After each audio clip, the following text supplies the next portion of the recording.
Right, and we continue in Isaiah chapter 41. Let's read verses 17 to 20. The poor and needy search for water, but there is none. Their tongues are parched with thirst. But I, the Lord, will answer them. I, the God of Israel, will not forsake them. Israel was in a desperate situation, in captivity and exile in Babylon.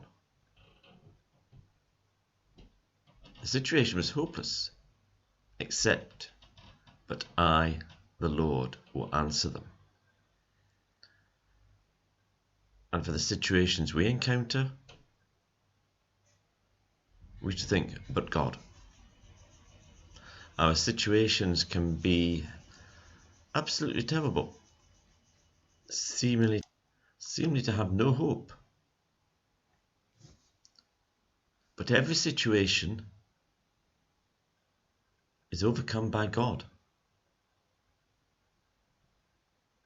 And God will not forsake us. And it is God who declares this. God says, I, the God of Israel, will not forsake them. This is a declaration of what God has said. He will not forsake you. Then it goes on, I will make rivers flow in the barren heights, springs within the valleys. I will turn the desert into pools of water, and parched ground into springs. I will put in the desert the cedar and acacia, the myrtle and the olive. I will set junipers in the wasteland, the fir and the cypress tree. See what's happening here? You don't get rivers in the barren heights. You don't get springs in the dry valleys. You don't get pools of water in the desert. Cedar and acacia and myrtle and olives and junipers and the cypress trees don't grow in the wastelands or the desert. It doesn't happen. And you look at your situation and you think there's nothing good can come out of this. It's absolutely hopeless. We're done for. But God says, I will make, I will turn, I will put, I will set. What is God going to do in your life? What is he going to do in my life? What is he going to do in the life of this nation? We can look today at the world. We can look at our own nation.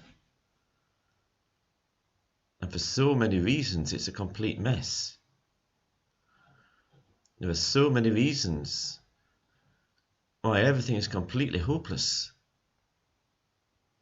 But God, I will make, I will turn, I will put, and I will set.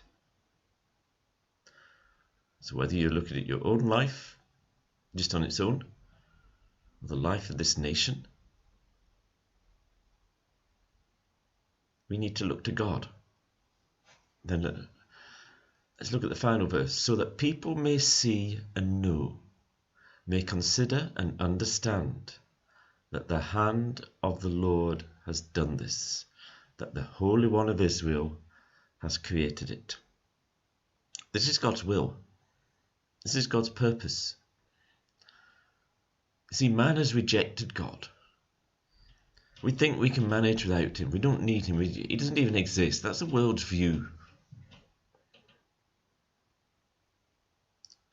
God will overturn that view. It says he will do these things so that people may know, people may see and understand. And again for ourselves,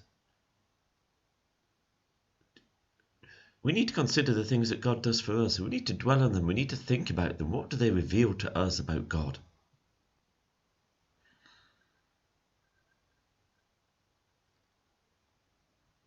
So in this, whatever we encounter today, whatever we hear on the news, we don't deny that these things are happening. We don't pretend things aren't the way they are. But then we look at God.